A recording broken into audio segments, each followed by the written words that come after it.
Bien-aimés dans le Seigneur, je vous salue dans le beau et précieux nom de notre Sauveur et Seigneur Jésus-Christ. Je vous souhaite bienvenue à notre série d'enseignements sur le thème la croix, sagesse et puissance de Dieu pour notre salut.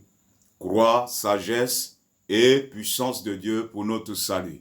Je reprends la croix, sagesse et puissance de Dieu pour notre salut. Nous tirons donc notre enseignement dans l'épître de Paul, donc aux Corinthiens, voilà le premier chapitre, chapitre 1, les versets 18 à 24. Donc c'est dans cet extrait de cet épître que nous tirons donc notre enseignement, cette série d'enseignements. Et aujourd'hui, nous introduisons simplement donc cette série d'enseignements qui est très très important. Avant que vous ne puissiez donc vous asseoir confortablement, permettez-moi donc d'insister sur ces quelques versets pour situer donc la pensée, pour situer l'intérêt que nous portons sur ce sujet important, en réalité, qui régit notre vie en tant qu'enfant de Dieu, en tant que chrétien. Donc, au verset 18, l'apôtre Paul va dire la prédication de la croix. La prédication de la croix est une folie pour ceux qui périssent. Elle est une folie pour ceux qui périssent, mais pour nous qui sommes sauvés, elle est une puissance de Dieu. Donc la prédication de la croix est une folie pour ceux qui périssent, mais pour nous qui sommes sauvés, elle est une puissance de Dieu. Qui sont ceux qui périssent? Ce sont ceux qui se sont confiés ou encore qui se confient dans leur propre sagesse. Ce sont ceux qui ont refusé la justice de Dieu. Ce sont ceux qui ont refusé le plan du salut offert gracieusement par Dieu à toute l'humanité.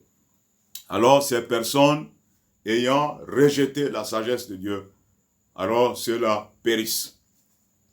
Jésus dit dans Jean 3,14, il dit « Celui qui ne croit pas sera jugé, sinon est déjà condamné ». En réalité, le seul péché qui condamne les gens, le seul péché qui amènera les gens dans la perdition éternelle, c'est le péché donc de refuser de croire. C'est le péché de refuser d'accepter le plan du salut que Dieu a donné à toute l'humanité. Voilà le péché qui condamne les gens. Donc, à côté de ceux qui périssent, la croix, pour eux, en réalité, c'est la folie, c'est de la folie. Mais pour nous qui sommes sauvés, elle est une puissance de Dieu. Alléluia, écoutez bien, elle est une puissance de Dieu. Pour nous qui sommes sauvés, elle est une puissance de Dieu. Qui sont ceux qui sont sauvés? Ce sont ceux qui ont cru. Ce sont ceux qui ne se sont pas confiés dans leur propre justice. Ce sont ceux qui ont accepté de se confier dans la justice de Dieu. Ce sont ceux qui ont renoncé à eux-mêmes, qui ont dit nous ne pouvons pas nous sauver par nos propres œuvres. Alors ces derniers ont cru. Ces derniers ont accepté la justice de Dieu par la foi. Selon Romains 10:10, si tu confesses de ta bouche le Seigneur Jésus, et si tu crois dans ton cœur que Dieu l'a ressuscité des morts, tu seras sauvé. Car c'est en croyant du cœur qu'on parvient à la justice, et c'est en confessant de la bouche qu'on parvient au salut. Voilà donc ceux qui sont sauvés. Ceux-là, la croix, c'est la puissance de Dieu. La croix continue d'agir dans leur vie. La croix produit les effets dans leur vie, détruisant les œuvres des ténèbres, détruisant la puissance de Satan, détruisant la puissance du péché, détruisant la puissance des convoitises, etc. Voilà ce que l'apôtre Paul nous annonce dans ce verset. Un peu plus loin, au verset 24, il va dire, les Grecs, en réalité, cherchent la sagesse. Les Juifs demandent les miracles. Mais nous prêchons Christ crucifié. Donc, ce qui fait de la croix dont nous parlons une particularité par rapport aux autres croix, c'est que Jésus-Christ a été crucifié. Donc, c'est la personne de Jésus crucifié sur ce bois-là qui fait de cette croix une particularité, qui fait de cette croix la sagesse de Dieu, qui fait de cette croix la puissance de Dieu. C'est à cause du sang de Jésus-Christ versé. Figurez-vous, avant Jésus, beaucoup de gens ont été crucifiés. Après Jésus, beaucoup ont été crucifiés. Même les apôtres, les disciples de Jésus ont été crucifiés. Mais aucune crucifixion de ces personnes n'a sauvé personne. Voyez, c'est ce qui fait la particularité de la croix de Jésus dont nous parlons, qui est une source donc du salut. En réalité, pour toute l'humanité. Bien sûr, à ceux qui croient et à ceux qui croiront. Alléluia. Mais il dit, sagesse et puissance de Dieu. Ça, c'est le verset 24.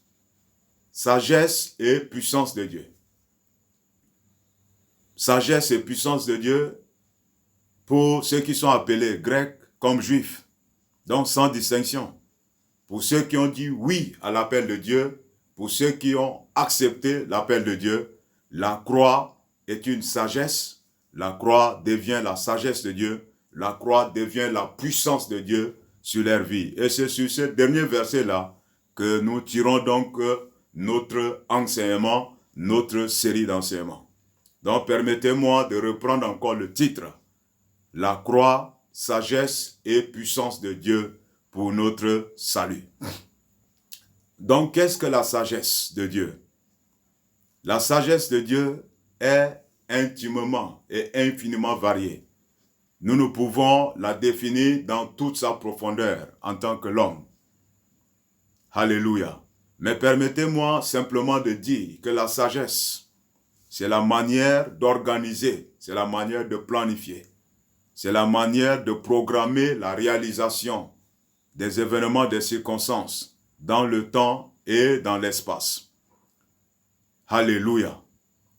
Et nous allons voir ici que la création, le monde dans lequel nous vivons, a été planifié et a été matérialisé. Donc c'est la sagesse de Dieu manifestée qui a donné naissance à la création, c'est-à-dire du monde. Alléluia. C'est la sagesse de Dieu. Maintenant, la sagesse de Dieu, pour qu'elle se matérialise, pour qu'elle se manifeste, il faut également la puissance de Dieu en action. La puissance de Dieu. La puissance de Dieu, c'est la force d'action de Dieu. C'est la capacité de Dieu à manifester sa sagesse, à matérialiser la sagesse. C'est l'énergie de Dieu lorsque elle est mise en mouvement. C'est la force de Dieu lorsqu'elle est mise en mouvement. Elle amène les choses à la manifestation, à la réalisation. Nous appelons cela la puissance de Dieu. Et cette puissance, elle est attachée directement à la personne du Saint-Esprit. Alléluia. Donc, lorsque la sagesse de Dieu est manifestée, cette sagesse, en réalité, voit la puissance de Dieu agir. En présence de la sagesse de Dieu, la puissance de Dieu est manifestée pour confirmer sa sagesse. Voilà. Donc, lorsque ces deux éléments sont mis ensemble, la sagesse et la puissance de Dieu, en réalité, elles produisent donc le salut. Ils produisent le salut autant pour moi. C'est pourquoi nous disons croix égale sagesse et puissance de Dieu égale salut. Ça, c'est l'équation que je voudrais donc poser. Et c'est sur cette équation-là que nous allons bâtir notre introduction générale par rapport à ce grand message. Alléluia, par rapport à ce grand message. Nous bénissons le Seigneur de ce que dans son infinie et grande sagesse, il a tout organisé pour que nous soyons donc sauvés. Alléluia. Alors c'est quoi le mot salut? Parce que il faut qu'on comprenne aussi la définition de ces petits mots. Ça nous aidera beaucoup à réaliser la profondeur. Sinon on entend le mot salut. Bon, je ne vais pas donner une définition sophistiquée du salut. Je voudrais simplement juste dire que le salut, c'est un mot générique qui regroupe donc beaucoup de choses. C'est un mot générique qui regroupe beaucoup, en réalité, toutes les choses que Dieu a données par grâce à l'homme qui croit au Seigneur Jésus-Christ est contenu dans le mot salut. Nous trouvons la guérison, nous trouvons la délivrance, nous trouvons la restauration, le pardon des péchés, nous trouvons la liberté, etc., etc. En réalité, tout ce qui fait le bonheur de l'homme sauvé est appelé donc salut. Donc lorsque la sagesse de Dieu manifestait et lorsque sa puissance est rentrée en action, cela sauve. Cela apporte donc le salut. Alors en quoi la croix est une sagesse, est la sagesse de Dieu. En quoi la croix est la sagesse de Dieu. Voilà le grand sujet que l'apôtre Paul a développé, je pourrais dire, toute sa vie. Et il a passé tout son temps à prêcher cette sagesse. Il a passé tout son temps à parler de cette sagesse, en réalité, qui est pour nous salutaire. Et le fait donc d'insister, le fait de revenir sur les mêmes choses, comme il pouvait dire, c'est salutaire pour nous. Parce que toute la vérité, toute la sagesse de Dieu a été manifestée à la croix. Et nous allons donc, nous voulons voir en quoi c'est la sagesse de Dieu. Beaucoup de gens cherchent donc la sagesse. Beaucoup parlent la sagesse. Mais nous passons à côté donc la sagesse qui a été déjà manifestée pour nous. Et cette sagesse-là a été démontrée à la croix. Alléluia. Donc si quelqu'un veut comprendre la sagesse, si quelqu'un veut apprendre la sagesse, Dieu, c'est-à-dire lui montre simplement tout ce qu'il a démontré à la croix. Parce que c'est là où sa sagesse a été manifestée. C'est là où sa sagesse a été donc exaltée. Alléluia. La première sagesse, sinon la sagesse manifestée dans la création, nous pouvons voir toutes ces choses. Donc quand Dieu a créé toutes choses, à l'origine, à la genèse, c'est la manifestation de sa sagesse. Dieu a manifesté sa sagesse en créant toutes choses, les êtres visibles, les êtres invisibles, le monde visible et le monde donc des esprits.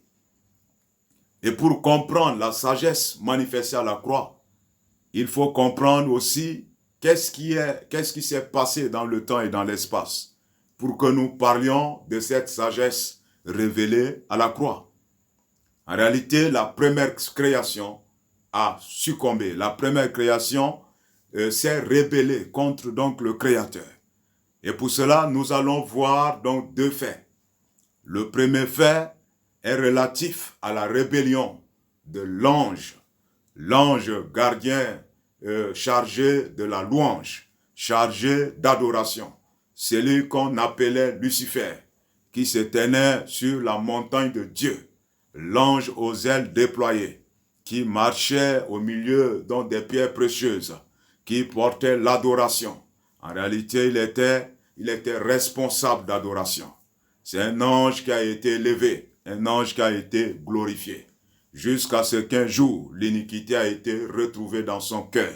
Cet ange s'est regardé lui-même et il a vu sa gloire, il a vu sa beauté. Et il a vu que la gloire du Fils de Dieu, la gloire de Dieu est au-dessus de sa gloire. Et en ce moment, il a commencé à convoiter le trône de Dieu. Et il a voulu s'élever au-dessus du trône de Dieu. Il a voulu prendre la place, en réalité, et devenir maintenant celui qu'on doit adorer. Et non celui qui doit adorer. Vous voyez? Il n'a pas apprécié sa position. Il n'a pas apprécié sa gloire. Il a voulu être au-dessus, c'est-à-dire de Dieu. Et lorsque l'iniquité a été retrouvée dans son cœur, cet ange a été précipité. Il a été précipité sur la terre. Nous trouvons cette histoire dans Exode, dans Ésaïe plutôt, dans Ésaïe 14. Ésaïe 14, et quand vous lisez Ésaïe 14, vous allez donc trouver cette histoire. Un extrait aussi de Ézéchiel 28, les versets 16 et 18 donc parlent amplement de comment, c'est-à-dire, voilà, cet ange s'est élevé lui-même, s'est exalté lui-même, et à cause de son orgueil, il a été précipité. Donc ça, c'est le premier fait. La chute de Satan venait donc de créer un désordre dans l'ordre que Dieu avait établi. Un tiers d'anges, la Bible dit, un tiers d'anges ont été précipités avec celui que nous appelons aujourd'hui le diable, Satan, appelé autrefois Lucifer. Le deuxième fait, c'est relatif à la rébellion de l'homme. Dans Genèse 1, 27 à 29, nous voyons Dieu donner en réalité son objectif. Pourquoi il a créé l'homme? Il a créé l'homme à son image. Il a créé l'homme à la ressemblance de Dieu. Donc, l'homme est créé à l'image et à la ressemblance de Dieu. Et nous pouvons déduire que la personne de la Trinité qui a une image, c'est la personne de Jésus-Christ. Et nous pouvons voir cela clairement dans Romains 8, les versets 29 jusqu'au verset 34-35, là où il est écrit, il nous a prédestinés à être semblables à l'image de son Fils. Il nous a prédestinés à être semblables à l'image de son Fils. Donc à la création, nous déduisons que l'homme a été créé à l'image, en réalité, de Jésus-Christ. Parce que c'est lui, la personne, qui a qui porte une image, qui peut être représentée. D'ailleurs, il a pris le corps de l'homme, il est descendu sur la terre. Alléluia. Donc, il a été créé à l'image, à la ressemblance de Dieu. Avec comme objectif de venir au bout, c'est-à-dire de Satan. Parce que lorsque Dieu l'a créé, c'est dans l'objectif, c'est dans le but que ce dernier puisse collaborer avec lui pour venir au bout de Satan. Voilà pourquoi dans le verset 29, il est dit, et Dieu créa l'homme pour qu'il domine, pour qu'il assujettisse, pour qu'il règne et sera sur la terre. Il doit se multiplier, il doit être fécond, et il doit dominer, il doit régner sur la terre, il doit assujettir, c'est-à-dire sur la terre. Assujettir, c'est maintenir toute chose sous son contrôle. Alors nous voyons que tout ce que Dieu a été créé était déjà sous le pied de l'homme, était déjà sous son contrôle. Mais si Dieu lui dit d'assujettir, ce qu'il veut dire, et de dominer, ce qui veut dire qu'il y a un ennemi sur la terre, et cet ennemi c'est le diable. Dieu était en train d'attirer l'attention de l'homme sur sa responsabilité à maintenir sa domination sur le diable, de manière à ce que ce dernier ne puisse pas avoir de la place dans la création. Et quand Dieu a créé toutes choses, Dieu est au-dessus de tous. Ensuite, l'homme est après Dieu. Alléluia, telle est la hiérarchie, c'est-à-dire de Dieu. Satan n'avait pas sa place. Satan n'avait pas sa place dans la hiérarchie. Sa place est plus bas, c'est-à-dire sous les pieds de l'homme. Et l'homme avait la responsabilité de dominer. Alléluia. Mais Satan voyait que l'homme était à l'image de Dieu. L'homme était à la ressemblance de Dieu. Puisqu'au ciel, il a voulu s'élever au-dessus de Dieu, mais il n'a pas pu. Il va venir maintenant tenter celui qui était à l'image de Dieu, celui qui était à la ressemblance de Dieu. Son projet de s'élever, son projet en réalité d'être au-dessus n'a pas changé. Alléluia. Et il va venir par ruse, utilisant les mêmes techniques, utilisant donc la même chose qu'il a fait chuter au ciel. Il va venir, il va susciter l'homme pour dire à l'homme que il pouvait aussi être comme Dieu. Il pouvait aussi être comme Dieu, connaissant le mal, connaissant le bien. Il pouvait être indépendant comme Dieu. Et pourquoi continuait-il donc d'adorer Dieu? Alléluia. Il pouvait lui-même aussi recevoir l'adoration. Autrement dit, Satan a suscité l'orgueil. Satan a suscité la convoitise. Satan a suscité l'indépendance totale. Comme il a voulu au ciel, il venait d'injecter en réalité ce venin. Et l'homme, à travers sa femme, a succombé. Il a suivi Satan dans sa rébellion. Il a suivi Satan dans sa chute. C'est lui qui a été créé par Dieu pour se tenir dans la présence de Dieu, n'a pas apprécié lui aussi la position que Dieu lui a donnée. Il n'a pas apprécié la gloire que Dieu lui a donnée. Il a voulu une autre gloire. Il a voulu être comme. Et si vous regardez bien, bien-aimés, tous les conflits que nous avons aujourd'hui, tous les conflits que nous avons aujourd'hui, toutes les querelles que nous avons aujourd'hui, viennent simplement du fait que les gens veulent être comme, viennent simplement du fait que les gens ne veulent pas être dans la position que Dieu leur a placée. Et lorsque vous ne vous tenez pas dans la position que Dieu vous a placée, vous créez un désordre dans l'ordre que Dieu a établi. Tel est le principe du diable. C'est de vous amener à sortir de la position que Dieu vous a donnée pour chercher une autre position, pour chercher une autre gloire. Vous avez déjà une gloire. Vous n'avez plus besoin d'autre gloire. Dieu vous a déjà exalté en Christ. Dieu vous a même déjà glorifié en Jésus.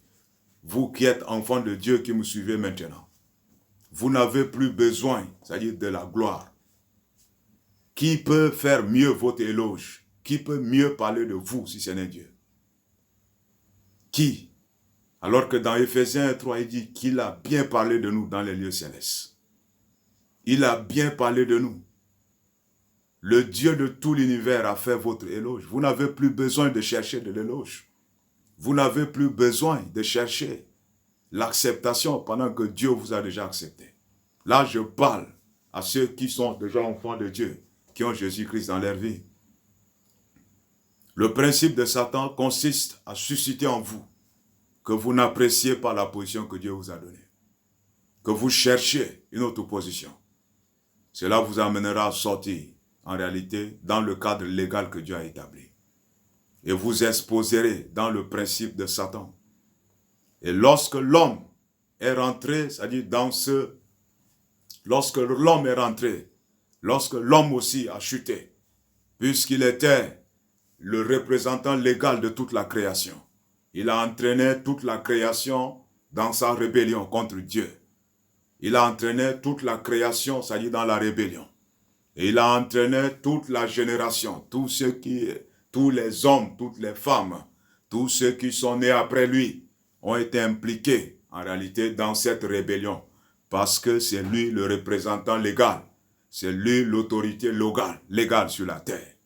Et par son péché, il a passé le bâton de commandement, lui qui devait régner. Il a passé le bâton de commandement entre les mains du diable. Il a passé l'autorité entre les mains du diable. Il a passé la gloire entre les mains du diable, la gloire de la terre, la gloire des royaumes, la gloire des royaumes. L'autorité, il a passé entre les mains du diable. Et vous allez comprendre maintenant pourquoi, lors de la tentation de Jésus, dans Luc 14, Satan va dire, ces royaumes ont été donnés. Ces royaumes ont été donnés. Donc, au départ, il ne les a pas. Mais ces royaumes, il dit, ces royaumes ont été donnés. En réalité, qui les lui a donnés? C'est l'homme. C'est l'homme. C'est l'homme. Voyez? Le péché de l'homme va entraîner l'apparition de la mort. Et la mort a régné, en réalité, sur toute la race humaine. Le péché a commencé à prendre donc la domination, ça y est, sur l'homme. Le péché est devenu, a pris l'homme, c'est-à-dire en captivité. Une autre nature va commencer à se développer dans l'homme. La nature, la tendance humaine portée vers le bien et portée vers le mal.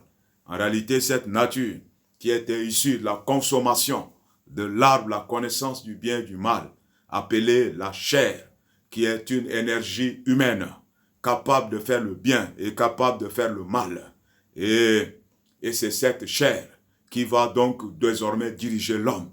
Et après le déluge, lors du déluge, Dieu va dire, l'homme n'est que chair, alors qu'à la création, il n'en était pas ainsi. Il n'est que chair. À la création, il n'en était pas ainsi. L'homme qui a été créé à la gloire de Dieu, après avoir péché, il va donc retourner dans la poussière. Dieu va lui dire, tu es poussière. Alors qu'au début, il n'en était pas ainsi. Genèse 3, 19, Dieu dit, tu es poussière. Alors que quand Dieu l'a créé, il ne savait pas d'où il venait. Dieu seul connaissait, c'est-à-dire l'origine de l'homme. L'homme ne savait pas s'il était poussière ou pas. Mais à ce moment précis-là, on lui révèle qu'il n'est, c'est-à-dire tiré de la poussière. Vous voyez? Et il a élevé Satan. Donc, un désordre venait donc de se créer. Et comment régler toutes ces choses? Comment régler tous ces désordres? Puisque l'homme que Dieu a créé pour arriver au bout de Satan, lui aussi a suivi Satan dans la rébellion, avec toutes les conséquences possibles que le péché a amenées dans la création, le désordre total dans toute la création. Comment rétablir toutes ces choses? Comment amener l'ordre? Comment détrôner Satan? Comment détruire la puissance de Satan? Comment reprendre l'autorité que l'homme a donnée à Satan? Comment détrôner Satan comme Dieu de ce monde? Comment retirer la puissance? Comment retirer les clés de la mort et du séjour des morts entre les mains du diable? Comment détruire la puissance de la mort qui s'est élevée, c'est-à-dire sur l'homme? Comment détruire les conséquences du péché? Comment rétablir et restaurer l'homme dans la présence de Dieu? Comment rétablir la gloire de Dieu dans la vie de l'homme? Comment réconcilier l'homme avec Dieu? Comment réconcilier toute la création avec Dieu? Comment ramener toutes choses à nouveau sous les pieds de Jésus? Alléluia. Voici autant de questions. Voici autant de problématiques qui trouvent tous leur résolution dans l'expression de la croix de Jésus comme sagesse de Dieu. Bien-aimés, avant que Lucifer ne se rebelle, avant que l'homme ne suive Lucifer, Satan, dans sa rébellion, avant que tous ces désordres ne puissent arriver, avant même que le monde ne soit créé, Dieu, dans sa sagesse infinie, lui qui voit toutes choses avant, lui qui connaît le début et la fin, lui qui n'est informé de rien, Dieu n'a pas attendu que toutes ces choses arrivent. Et ensuite, il a réfléchi, il dit maintenant, bon, quel est le plan B que je vais faire? Dieu n'a pas réfléchi ainsi. Dieu n'a pas réfléchi ainsi. Dieu ne réagit pas. Dieu est dans l'action. Alléluia. Notre Dieu est dans l'action. Et la sagesse de Dieu est dans l'action. Donc, avant que toutes ces choses ne puissent arriver, Dieu, dans sa sagesse, avait déjà planifié la rédemption. Dieu, dans sa sagesse, avait déjà planifié la rédemption. Avant même que le monde ne soit créé, la rédemption existait déjà. Apocalypse 5, 6. Il dit, je vis au milieu des vieillards et des êtres vivants un agneau qui était là comme immolé. Donc le sang de Jésus qui devait faire l'expiation, le sang de Jésus qui devait rétablir toutes choses.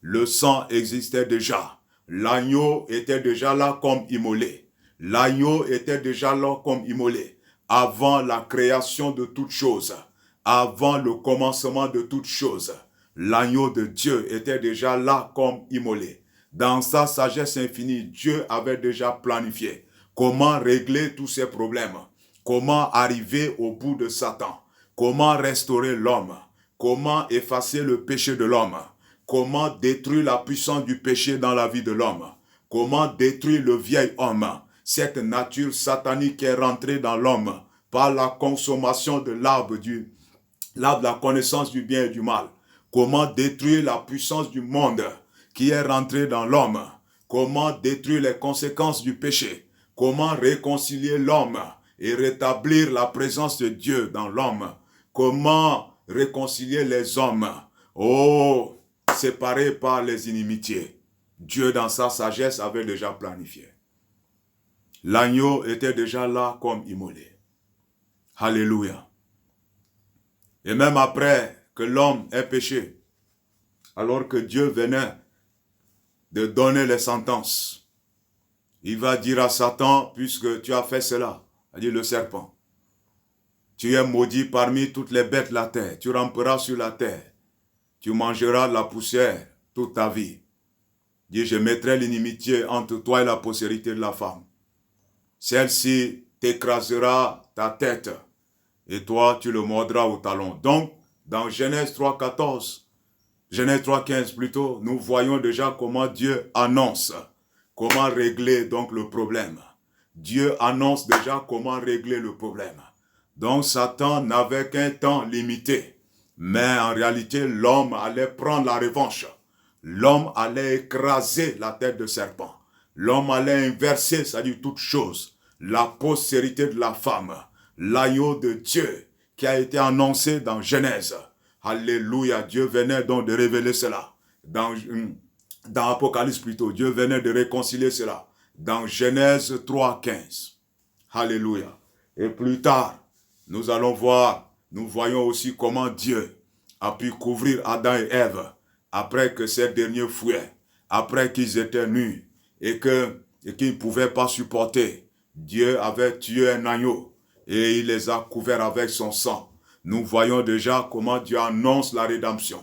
Dieu annonce la rédemption. Dieu annonce déjà comment l'homme devait venir vers lui, comment l'homme devait être restauré, comment l'homme devait être rétabli à travers donc le sang. En réalité, le sang de Jésus, le sang expiatoire. Dans Exode 12, nous voyons comment l'image de cette rédemption a été annoncée pour la délivrance d'Israël, la captivité, le sang de l'agneau de la Pâque. Lorsqu'ils ont fait la Pâque, la servitude de Pharaon sur eux a été brisée. Leur délivrance a été authentique.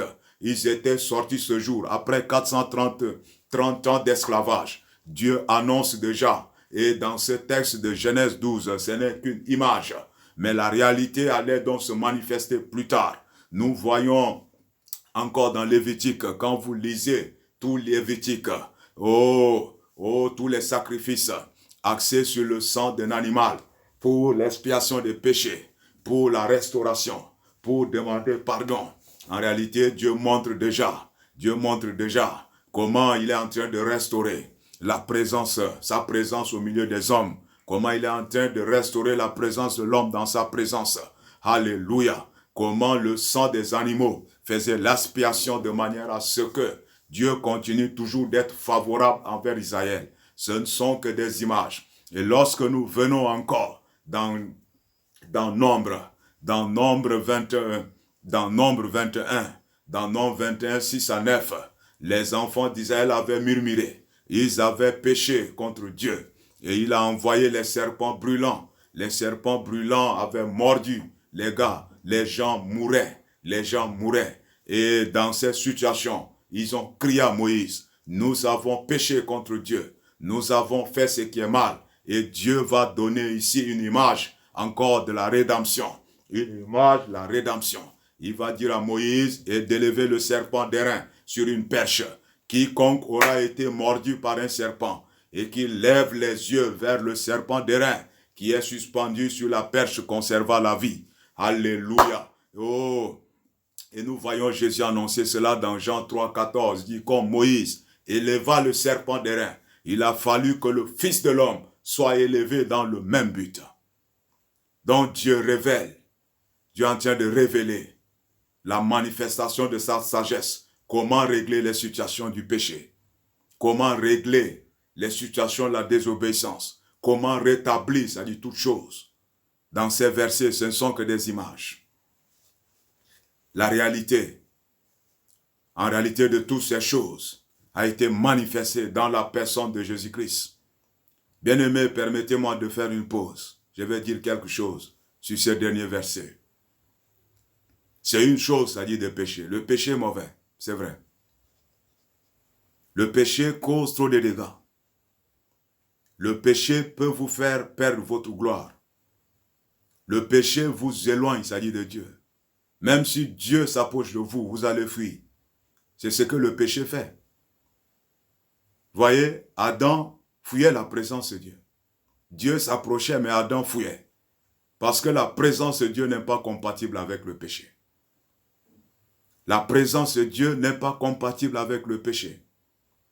Et si vous êtes dans la présence de Dieu et que vous aimez être dans le péché, dites-vous que l'endroit où vous trouvez certainement la présence manifeste de Dieu n'y est pas. Sinon, vous ne pouvez pas supporter. Ok, permettez-moi maintenant d'insister sur ce verset de Nombre 21, 8 et 6 à 9. Les enfants d'Israël avaient péché. Et la conséquence de leur péché est que ils étaient mordus par les serpents. Le serpent ici, les serpents brûlants, c'est l'image du diable. L'image du diable. Les conséquences du péché, en réalité, sont des venins mortels qui opèrent dans nos vies pour nous détruire, pour nous amener à la mort. Mais lorsque vous avez péché, que vous êtes conscient de votre péché, vous reconnaissez votre péché, comme les enfants d'Israël l'ont fait. Ils disent, nous avons péché. Ils ont reconnu comme ils ont péché. Vous devez reconnaître que vous avez péché. Et vous devez vous repentir devant le Seigneur. Lorsque vous avez fait cela, la troisième étape consistera à lever vos yeux et regarder à la rédemption, afin que vous conserviez la vie. Ne continuez pas à fixer vos regards sur les conséquences de vos péchés. Ne continuez pas à vous condamner. Ne continuez pas à vous lier vous-même. Si vous avez confessé vos péchés, vous devez faire comme les enfants d'Israël ont fait, de lever les yeux et regarder à la rédemption, de regarder à la solution que la croix de Jésus a apportée. Parce que là-bas, il a porté nos péchés, il a porté les conséquences, pour que nous recevions tout ce qu'il a reçu, c'est-à-dire par son obéissance et par sa justice. Alléluia. Ne laissez pas Satan vous détruire en vous regardant vous-même. Qui sont ceux qui étaient morts? Ce sont ceux qui ont refusé de lever les yeux pour regarder vers le serpent d'airain qui a été suspendu sur la pêche. Ce sont ceux qui, après avoir péché, ont refusé de se confier dans la justice de Dieu. Ce sont ceux qui, après avoir péché, au lieu de se confier dans la sagesse de Dieu pour la solution des conséquences de leur péché, ils se sont focalisés, c'est-à-dire sur celle-ci. Ceux-là ont péri. Mais toutes les personnes qui ont levé les yeux ont conservé la vie. Et Jésus a été élevé, c'est-à-dire pour le même but. Alléluia. Donc dans Nombre 21, en réalité c'est une image très très importante pour nous. Eux, ils étaient dans l'image, mais nous sommes dans la réalité. À combien plus forte raison, l'impact de cette réalité sera puissant, c'est-à-dire puissante aujourd'hui dans nos vies. Dans Nombre 21, 8 à 6, non 6 à 8, nous annonce le plan de la rédemption. Comment les transferts devaient se faire. Comment l'échange devait se faire. Comment Jésus devait prendre notre place à la croix. Comment il devait se substituer à nous afin de subir les conséquences du péché à notre place. Comment Jésus allait devenir péché à notre place, de sorte que nous recevions tout ce que lui il a obtenu par son obéissance, par sa justice, par sa vie parfaite lorsqu'il était sur la terre. Et nous voyons cela, c'est-à-dire c'est ça l'image. Mais nous sommes maintenant dans la réalité.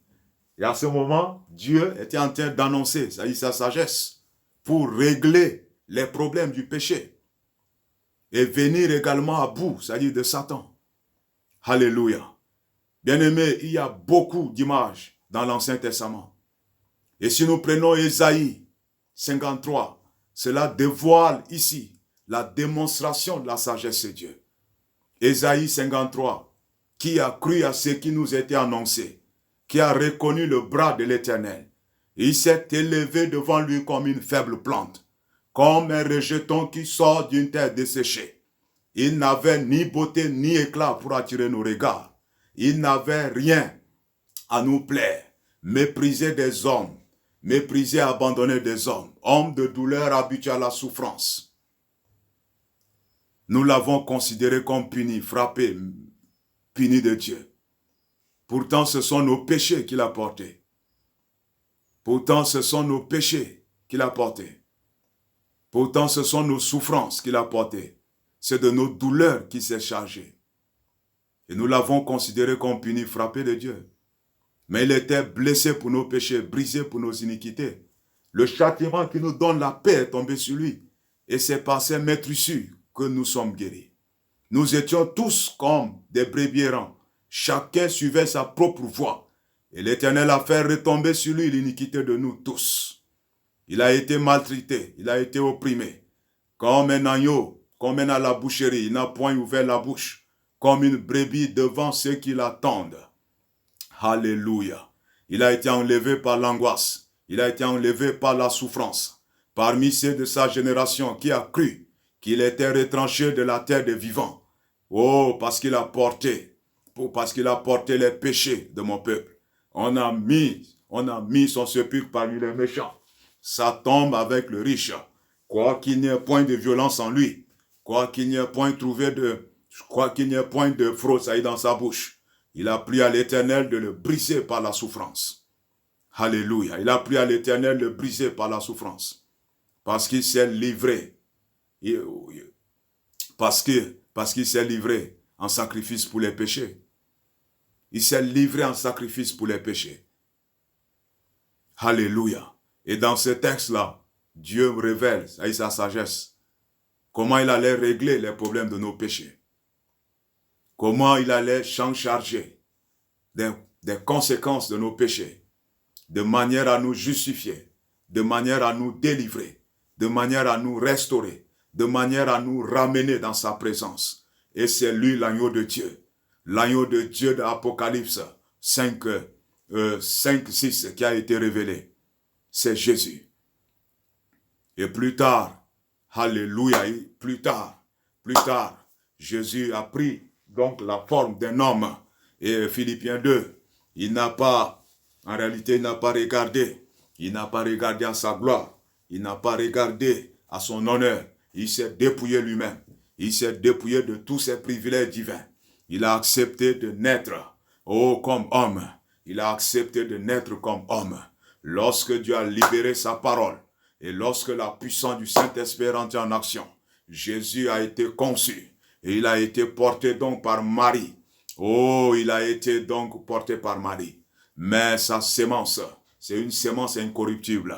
Et le sang n'est pas le sang d'Adam. Le sang n'est pas le sang de Marie. Le sang n'est pas le sang de Marie. Il a été conçu en réalité par la parole et par la puissance du Saint-Esprit. Voilà pourquoi il était sans péché. Il devait être sans péché, car l'agneau qui devait être immolé dans le livre de Lévitique, cet agneau était toujours sans tache. Et lui également devait être sans tache. Il était sans tache. Et lorsqu'il a commencé à se révéler, la personne qui a reçu la révélation, c'est donc Jean le Baptiste. Jean a reçu la révélation. Il dit, voici l'agneau de Dieu. Il venait donc de révéler à Israël que la sagesse de Dieu manifestée à travers la sagesse, l'image de cette sagesse manifestée à travers le sacrifice des animaux, était maintenant sur le point de se matérialiser, était sur le point donc de se manifester. Jean 1, 26, il dit, voici l'agneau de Dieu qui ôte le péché du monde. Voici l'agneau de Dieu qui ôte le péché du monde. Jean 1, 29, il va encore dire la même chose. Il va encore dire la même chose. C'est lui l'agneau de Dieu. Alléluia. La sagesse de Dieu était sur le point de se manifester pleinement. Jusqu'à ce qu'à la croix, alléluia, Jésus a été crucifié à la croix pour régler tous les problèmes causés donc par le premier Adam. Pour régler le problème de Satan. Pour détrôner Satan. Pour détrôner le vieil homme. Pour détrôner la chair. Pour détrôner le monde. Pour détruire les conséquences du péché. Pour anéantir la puissance de la mort. Pour neutraliser toutes choses négatives que Satan a amenées dans la vie de l'homme. Pour briser toutes les malédictions que Satan a placées sur la vie de l'homme, pour réconcilier maintenant l'homme avec Dieu. La Bible dit, Dieu étant en Christ, réconciliant le monde avec lui-même. À la croix, tous les péchés devaient donc être effacés. Et pour cela, dans la sagesse de Dieu, non seulement Jésus devait être l'agneau de Dieu, pour que son sang puisse faire l'expiation, pour que son sang puisse effacer nos dettes devant Dieu. Voilà pourquoi il est écrit, il a été livré en rançon. Alléluia, pour notre rédemption, pour notre rachat.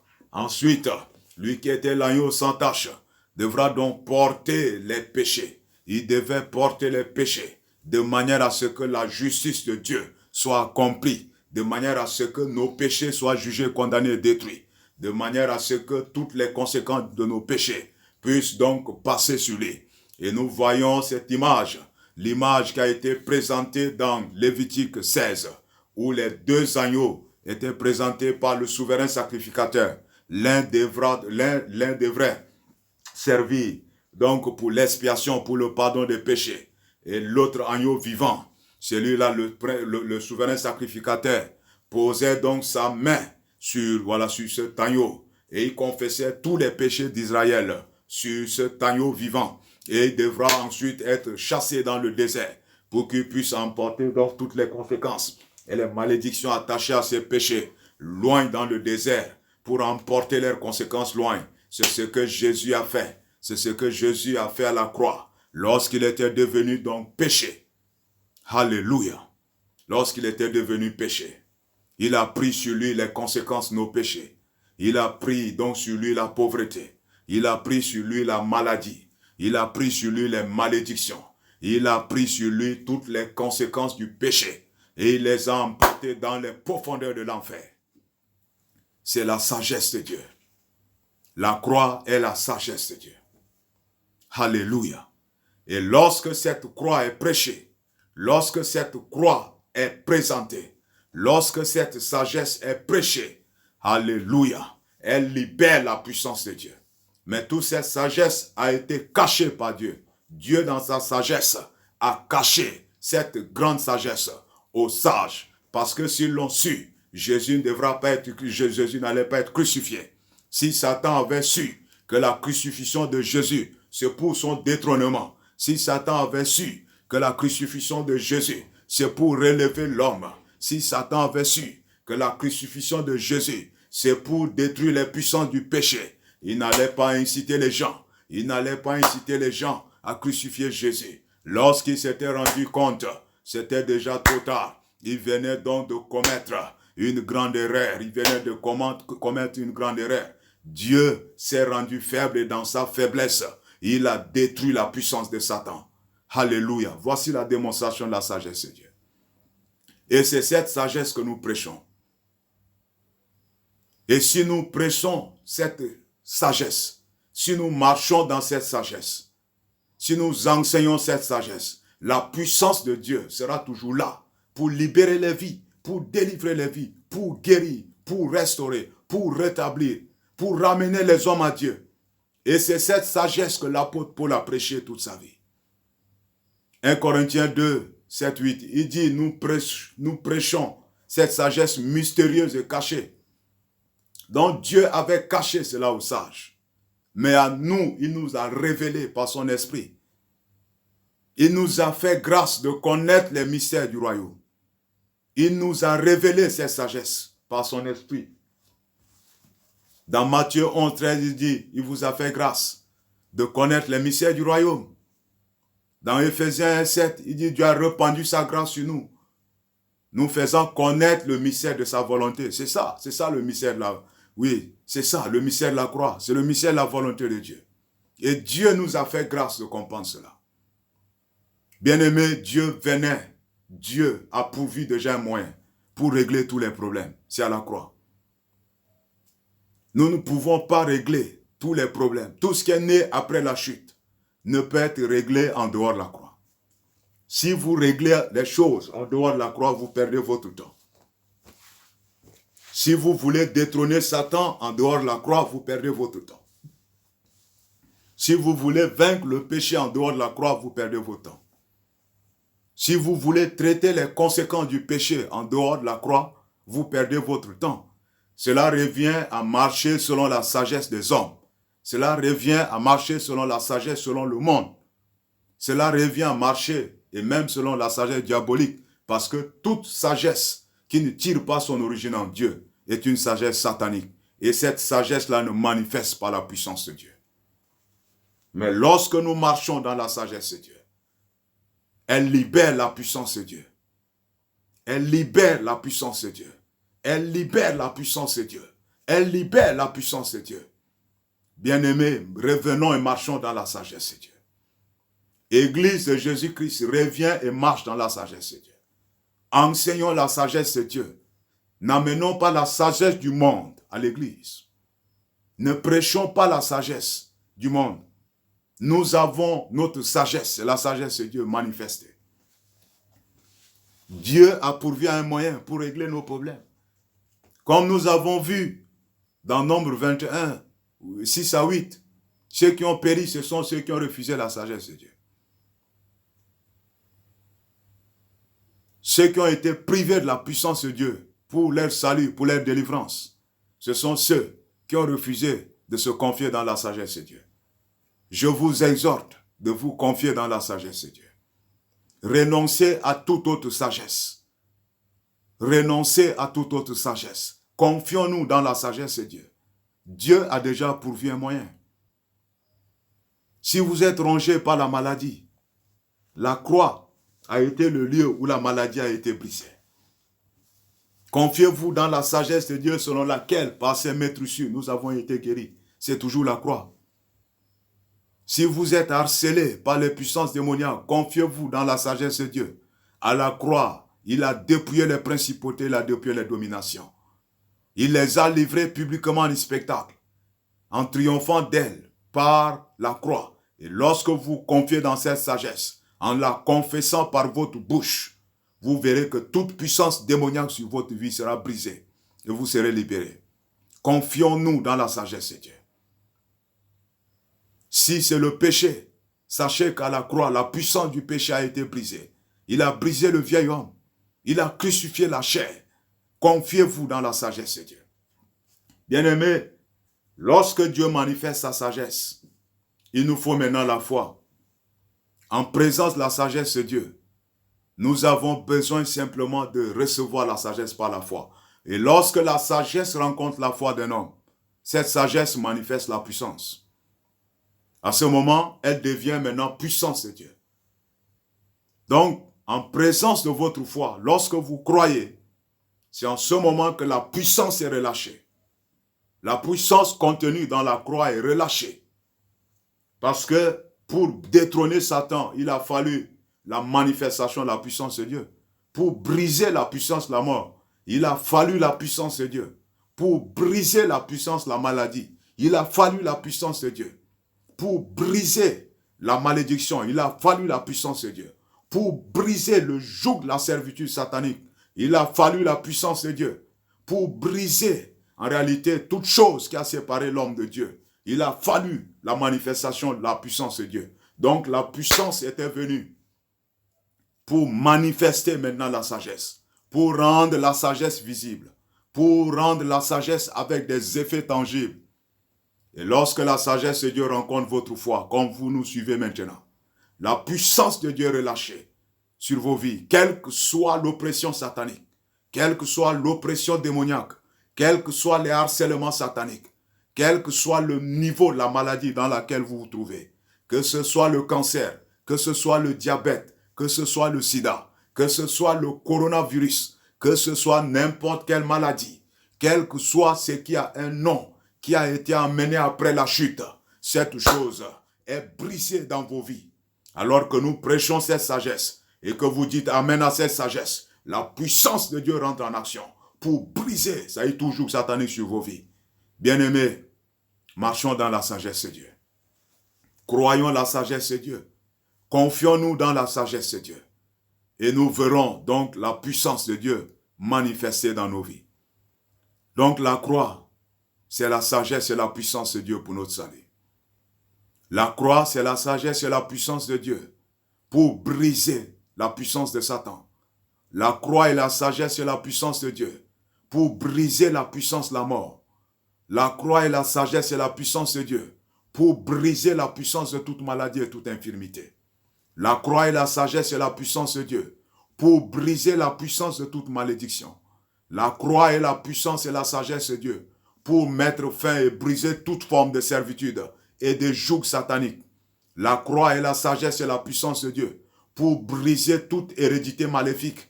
La croix est la sagesse et la puissance de Dieu pour briser les hommes forts, pour briser toute forme de consécration satanique. La croix est la sagesse et la puissance de Dieu pour briser tous les liens démoniaques.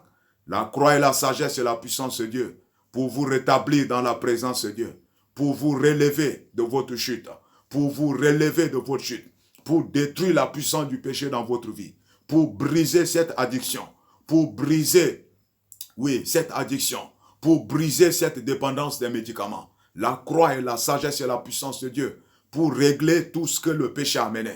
La croix et la sagesse et la puissance de Dieu pour réconcilier l'homme avec Dieu.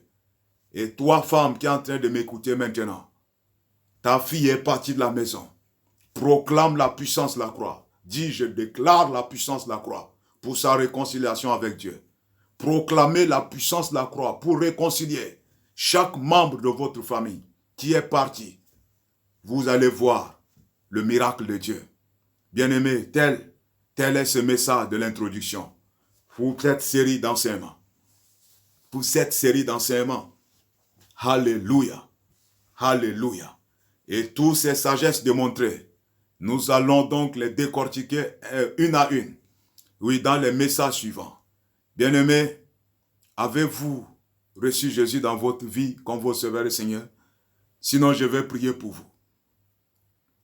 Et après avoir présenté cette sagesse, quelle que soit votre maladie, quelle que soit l'oppression satanique, quel que soit le joug de Satan sur vous, quels que soient les liens familiaux, quels que soient les harcèlements démoniaques, quelles que soient les oppressions maléfiques, quels que soient les blocages, quels que soient les envoûtements, quels que soient les ensorcellements, quels que soient les sorts qui vous ont été lancés, alors que vous suivez cet enseignement, par la puissance de la croix, par la puissance de la croix, je déclare que ces choses sont brisées au nom de Jésus-Christ.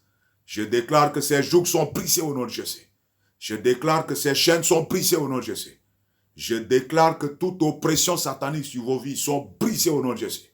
Je déclare que toute puissance de la maladie est brisée maintenant au nom de Jésus. Je déclare que ces maladies incurables sont brisées au nom de Jésus. Je déclare que ces hommes forts sont brisés au nom de Jésus-Christ. Je déclare que toute chaîne de servitude est brisée, rompue au nom puissant de Jésus-Christ. Je vous déclare libre au nom de Jésus. Je vous déclare libre au nom de Jésus. Je vous déclare libre au nom de Jésus. Car la croix et la sagesse de Dieu pour votre liberté. La croix et la sagesse et la puissance de Dieu pour votre délivrance. La croix et la sagesse et la puissance de Dieu pour votre restauration. Vous qui êtes tombés, relevez-vous maintenant au nom de Jésus. Relevez-vous maintenant et marchez dans la victoire sur le péché. Relevez-vous maintenant et marchez dans la victoire sur le péché. Au nom puissant de Jésus-Christ. Vous êtes libre au nom de Jésus. Vous êtes libre au nom de Jésus. Je vous déclare libre au nom de Jésus. Élevez vos mains, bénissez le Seigneur. Levez vos mains, bénissez le Seigneur. Père, nous te bénissons, nous te rendons des actions de grâce pour ta fidélité. Tu confirmes ta parole par des signes, par des miracles et des prodiges. Merci pour les signes, merci pour les miracles. Oui, Seigneur Dieu Tout-Puissant qui se manifeste dans leur vie. Merci pour les délivrances, merci pour les guérisons, merci pour les restaurations. Merci Seigneur Dieu Tout-Puissant, au nom puissant de Jésus-Christ. Et vous qui n'avez pas encore reçu Jésus, faites cette prière après moi et vous allez inviter Jésus dans votre vie. Dites, Seigneur Jésus, j'ai besoin de toi. Merci d'être mort à la croix pour mes péchés. Merci d'être ressuscité pour ma justification. De ma bouche, je confesse que tu es mon Seigneur, alors que je crois dans mon cœur que Dieu t'a ressuscité des morts. Ô Seigneur Jésus, tu es maintenant mon Sauveur. Tu es maintenant mon Seigneur. Prends la direction de ma vie et fais de moi la personne que tu veux que je sois. Inscris mon nom dans ton livre de vie. Ô Seigneur Jésus, envoie ton Esprit Saint maintenant en moi, afin qu'il me dirige, afin qu'il me conduise, afin qu'il m'enseigne. Ô Seigneur Jésus, merci. Je suis sauvé. Je suis sauvé. Je suis maintenant enfant de Dieu. Levez vos mains, bénissez le Seigneur, bénissez le Seigneur. Au nom puissant de Jésus. Amen. Père, nous te bénissons. Que la paix de Dieu soit avec vous. Que la paix de Dieu soit avec vous. Marchez dans la liberté. Marchez donc dans la victoire. Marchez dans la domination. Marchez dans le règne. Parce que la croix est la sagesse et la puissance de Dieu pour votre salut. Qu'il en soit ainsi au nom de Jésus. N'oubliez pas de partager ce message à d'autres qui seront aussi bénis au nom puissant de Jésus.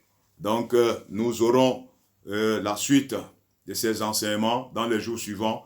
Et je vous invite donc de suivre toute la série qui vous sera donc d'une très bonne, d'une grande bénédiction. Que la paix de Dieu soit avec vous au nom de Jésus-Christ.